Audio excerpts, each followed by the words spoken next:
Show Facebook page.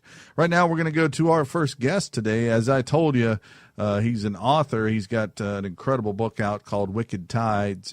He also, though, is an illustrator. He did a project called Pick Me, and that was a full color full color hardcover children's book, and that was released in 2008. He's also done some hosting himself for radio and TV. So here he is, Sean Kinsley. How you doing, Sean? Oh, good. How's it going, man? It's going great. I heard you on the radio the other day with Janice, and was pleased to hear you guys talking about this radio show too. And I've been waiting for this. Right. Well, yeah. To answer your question, though, you can't cuss on here. Anyway, that was one of the things. Yeah, I know. I get yelled at that all the time on the other station. Yeah, I was sitting there just picturing this because, I mean, I don't know Janice that well. I mean, I just through, doing a couple interviews and stuff and talking with her online and everything. She seems like such a genteel lady that after I listened for about 5 minutes, I went, man, this guy needs he's like a jock shock or rock jock or whatever. And it's like taking NPR and Howard Stern and meshing them together or something. But so you're wanting to get into TV and radio and all that other stuff, huh? Yeah, I'm working on it, doing what I can. I do the radio show over there every once in a while, and they only let me do so much because that place is a little more conservative, and the show I do it on as well is also a little more nicer, so I have to shut my mouth sometimes and right after on. I got to be polite. But in the meantime, you're writing, and this is your first novel, Wicked Tides. And I read some things about it. It's not Somalia, but it is involving pirates. Why don't you tell us a little bit about this? Okay, yeah. So Wicked Tides is a dark action fantasy. The idea is that the book centers around a group of pirates that after they go on a mission, they intercept some intelligence that shows that the three kingdoms that they have been plundering for the last few decades have gotten fed up with it, and they decide to form like a new super alliance. And in response to this, after the pirates find out about all this, they decide to do a preemptive strike, and they create several spec ops teams to go to the main continent where the three kingdoms are to go execute tasks such as espionage and sabotage. So the book follows one of these teams, and the team is followed by a person known as a spiritist. Now, for all the fantasy people out there, I just want to get this out of the way. A spiritist is basically my version of like a spellcaster or wizard. What they do is they have the ability to channel various energies from different planes of existence and stuff. And the way all that works is I try to write in there, like, the entire system is based around quantum mechanics and computer programming. So instead of spells, they cast what we call programs. So I try to do something new with that. And so you follow this team that goes into these new kingdoms, and when they get there, they start to discover all this different political intrigue that's involved. It's not just a straight-up attack going on them. There's all these different kinds of politics going on within the three kingdoms themselves. And so their jobs, they need to go exploit all of this, and then during all of this, one of the team members is actually he's starting to see mental hallucinations of this little girl, and she starts to really screw with him, and that kind of starts to set their mission off on a weird track. And above all of this that's going on, there's even something more weird in the middle of all these kingdoms. There's this huge storm that's starting to brew, and it's starting to really mess with communications and travel. And so you can put all this together, and that's what the story goes from. Wow. Sounds like quite an imagination you have there. So, I guess are the pirates the good guys? Good guys in this? So that's the thing, right? So, no, technically they're not. Right. You follow technically the bad guys, but the entire book, since everything in real life, is gray, I tried to do that with this book. While the pirates, they plunder and they do a decent amount of killing, so do governments. They do the same stuff under different banners of, what you consider good. In certain lights, it's good, and others, it's bad. So I try to bring that out of the book from a different perspective. Mm-hmm. I see. Well, it definitely sounds very, very interesting. And how long did this take you to put together? So This one, the first book took me it was a total of 8 years, but it's not like I wrote every day for 8 years. It was kind of an off and on thing until finally I got my butt in gear, finished it. And luckily I was able to find a publisher. This last book I just did, the new book I'm coming out with, only took 3 years, so that was better. I'm trying to narrow this down shorter and shorter. So, well, forgive me then. So you do have another book. I thought this was your first. So this is not the Virgin novel. Yeah, that was the first. That's the first book. Yeah, I just actually turned in the manuscript for the sequel a couple of days ago. Oh, really? So just a few days ago. And the sequel, what's the sequel going to be? What's the name of that one? The sequel is called Wrathful Echoes, and it just continues these guys' adventures without spoiling anything too much for the first book. Right. It just continues on with all this stuff, and it gets way more twisted and way more dark.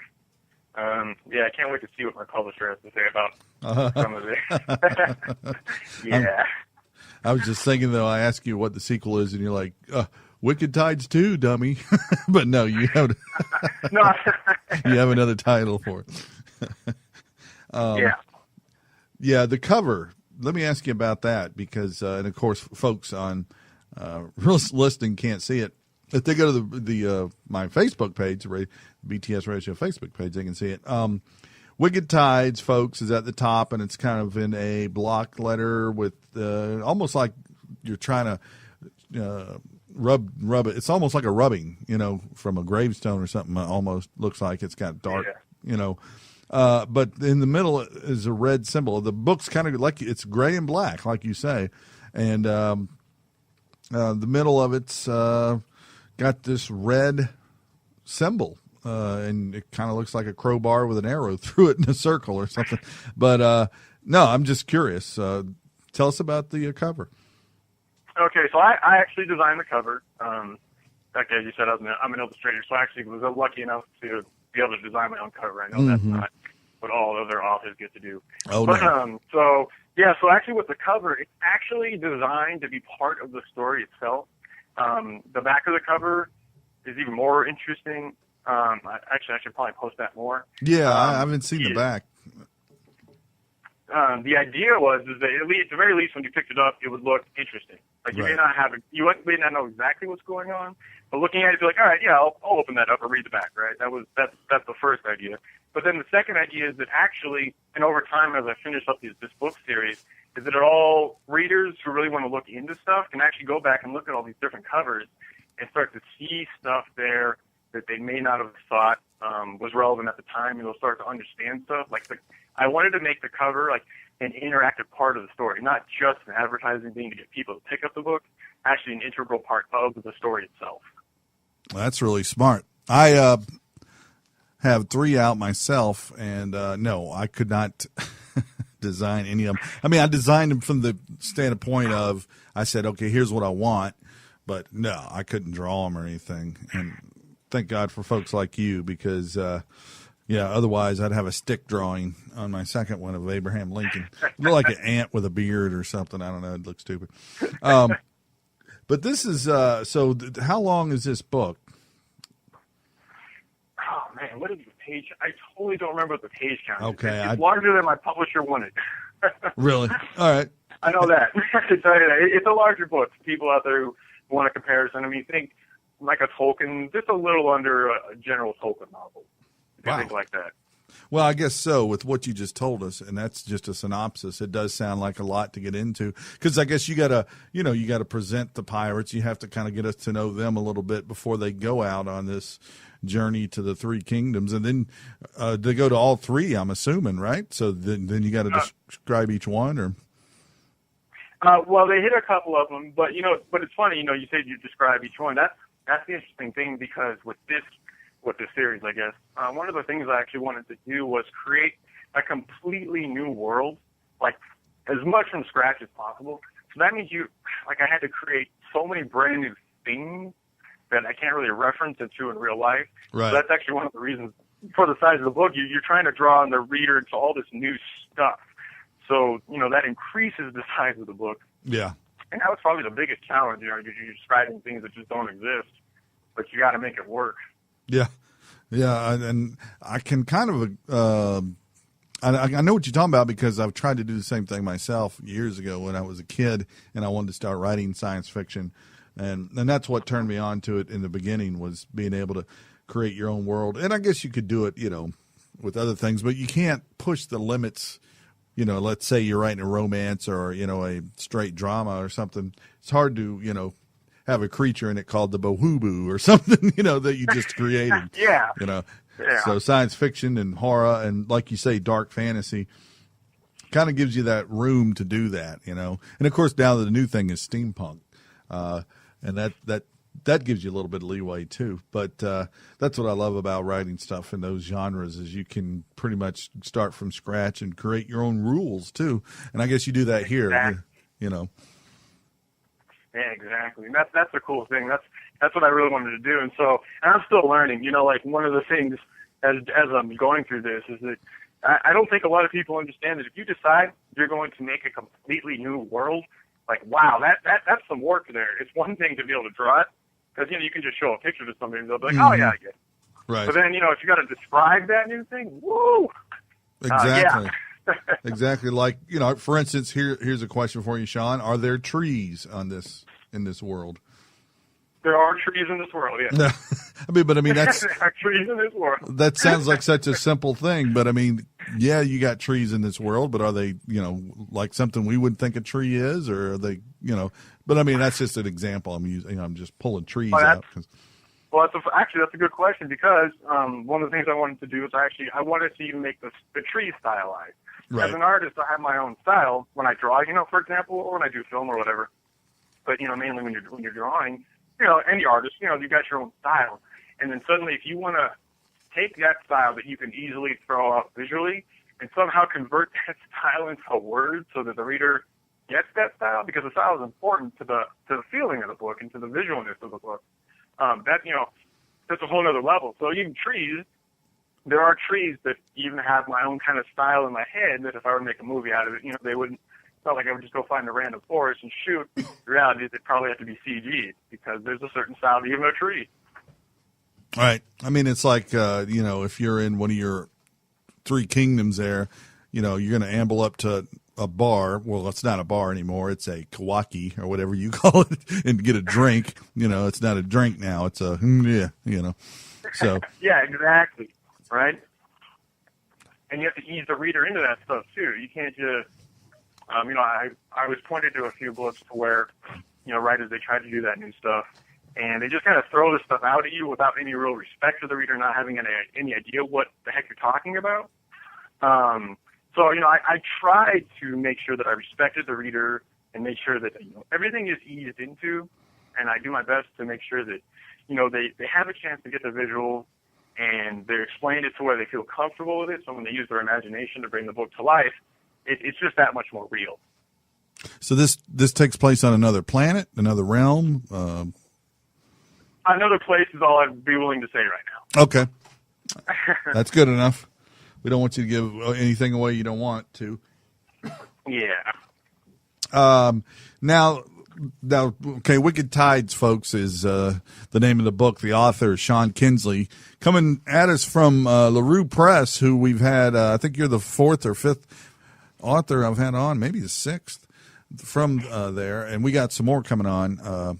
Actually, this has kind of been the spring of authors here on the BTS radio show. We've had a string of you from the last 3 weeks. Oh, cool. Yeah, and I want to say thanks to Janice Hermson again for sending you folks my way, and all of you have been just not only good, interviews, but just fantastic writers. And the thing I liked about it was this whole process, and it's still ongoing, is that it's been different genres too.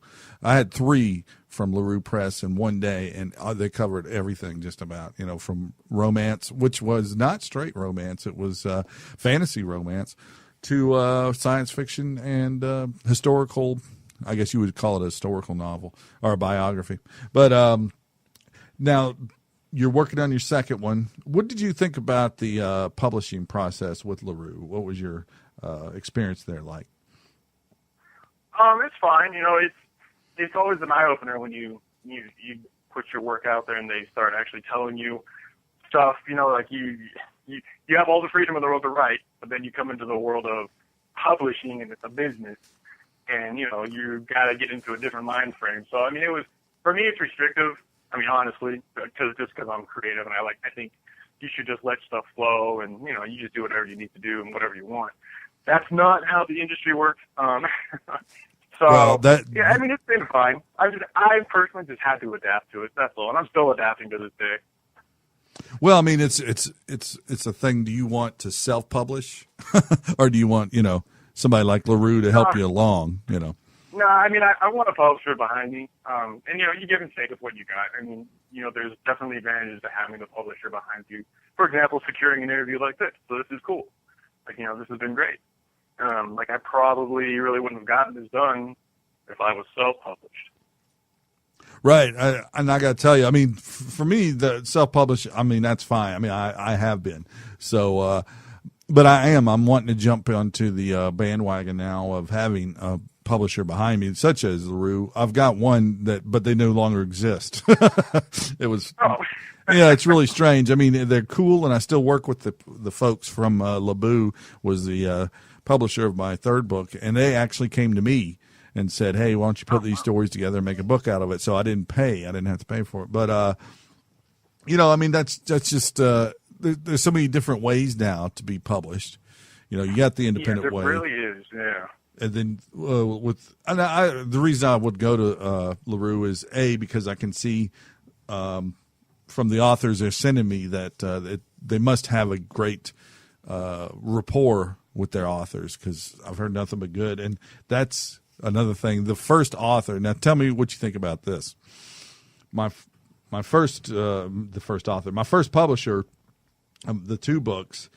The only thing I get from them now, a phone call from them, is to do a press release campaign, email campaign, or blah, blah, blah. They want more money on top of money on top of money. That's all they call me for. And it's really depressing sometimes, because I already did those things with them, and I'm talking thousands or so dollars, nothing. And I tried to tell them, I said, these are not, stories. These are one-liners. They don't have characters. You have to, my first two books are one-liners. They're jokes. You can't, promote these the same way you do like your book or something. You know what I mean? There's got to be, well, they didn't listen to me, Sean. So, but I mean, that's not what I'm hearing from LaRue, from what you guys are telling me. And you got this second book coming. What's the ETA on the second book? Well, so I just turned in the manuscript yesterday, a couple days ago, my bad. The turnaround is supposed to be they've got to read it, so 2 weeks to 2 months. Right. Depending on their schedule, and so they'll read it, and then depending on what kind of changes that need to be made, if any need to be made. Mm-hmm. Then I get to argue with her, and I will. I have a meeting with her tonight, actually, and I will be going, getting ready for that. I fight the publisher. She knows that, I don't know how many other authors really do that. But, this is important, to stay strong to your own work. Especially when it's so awesome, You want to get your stuff out there. Right. Well, I can't see an author, and I know I, didn't battle a lot with my publishers, but I can't see every single author going, turn in something, and the publisher goes, well, you need to change this and this and this, and the author goes, oh, okay. I mean, that's just that's true too. Yeah, that's just not real life. There's going to be some pushback. That's just because it's like your child. And we've brought that up several times on this show. Well, tell folks where they can get Wicked Ties. That's the most important thing. Hell, that's why you're on here. Tell them. So you can get Wicked Ties at you can go to wickedties.com actually, and you can see the website there. I've got some artwork up there, and I've got plans for future artwork actually to post about the book here shortly. Wickedties.com. You can get it on Amazon, Google Play, or you can also go to LaRuePress.com and you can pick it up there as well. And it's available in paperback and ebook. Right. That's the good thing, paperback and ebook. And I don't want to blow anything. Hopefully I won't. But one of the authors that was on here said if you went to LaRue Press to get it, you could get it for a couple of bucks cheaper. Is that true with yours too, or do you know? Yeah, so, I mean, I don't know. Okay, I mean, I don't think it's a big deal to say anything. Well, so, smaller publishers are not, they don't seem to be big fans of, like Amazon and the bigger distributors, I guess. So, yeah, they undercut Amazon a little bit. So, yeah, if you want a little bit of a discount, and I can actually autograph those as well. Those I can autograph. Oh, the ones from LaRue Press. Right. So yeah, those I can autograph. Okay. So if you go and get it from LaRue Press, you can get an autographed copy, and most of the times you can get it, a little cheaper. But either way, I'd like for people to go to LaRue Press just so those guys can make a lot of money, and I can kind of go, hey, can I get a discount when I do, when I do your book? Yeah. When I do my book, because I know y'all made a lot of money.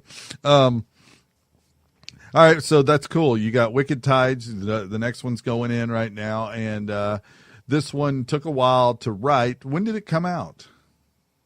Wicked Tides? Yeah, Wicked Tides. That came out 2010 or 2011. Okay. 2010, I believe. Yeah. Well, it says copyright 2009 to 2011, so that's probably why when you put it in and blah, blah, blah. How did Pick Me do? Pick Me. Oh, that's doing good, man. Kids love that book. I just drew it. I didn't write that. But yeah, kids, I get stories all the time from parents. Just random parents like, oh yeah, I read the book, and my daughter loves it or my son loves it. There was even a kid who was like sleeping with the book for a while. I mean, I don't know. It's a very positive response to that book. Well, that's really cool. Is there any chance of you putting out an illustrated book that you write yourself? Yeah, I don't know. It's kind of funny. Like, I mean, I do illustration and I'll do graphic design for people, but to be honest, I actually hate drawing. It's not something I would probably do willingly. If, like, but hey, we've got this thing, you should do it for sure. And I would do it if under the right circumstances. Right. Well, the right circumstance being you getting paid to do it. Sure, yeah. Hey, we'll buy you some McDonald's and just draw this book. All right. Right. I'll draw you a Happy Meal if you buy me one. All right. Well, I do want to thank you for coming on, Sean. And yeah, thank you. Best of luck with everything. And once again, folks, if you want to get Wicked Tides, you can go to LaRue Press. You can go to Amazon. You can go just about anywhere to get this great dark fantasy. And I look forward to talking with you again. Yeah, man, me too. Thanks for having me. No problem. Well, take care, Sean. And if I come out to Reno, you'll have to come see me perform. Oh, heck yeah, man. Heck yeah. I'm trying to get out there. Hey, just send me a ticket. All right, man. All right, take care, Sean. All right, thank you very much. Have a good day. You too. All right, there you go, folks. Sean Kinsley. That's Kinsley.